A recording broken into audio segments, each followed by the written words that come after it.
All right, just did a quick little detail on the engine, little pressure wash and everything. Desperately needed it. A lot of salt was on this thing. Look at all these recalls that were done on this ride. It's crazy. This car's got an interesting story. One day I got to actually really talk about it. And it's pretty freaking weird the way this automobile sat for many years. Probably one of those Audi VW lots. And when I bought it, it only had 6,000 miles. What have I owned it? Maybe, what am I, 3 years, 2 years, something like that. But anyway, got these APRs in here.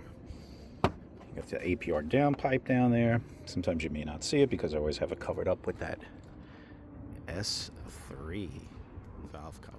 Yep. I also use the leaf blower to get all the water out. Tons of little crannies in here. Right now this car is sitting at 35,000 miles and I got to take it in for an oil change. Also want to do a trans flush, tranny change or filter. Going to do that. I just want to really keep up on this one and make sure it survives. That's the whole name of the game.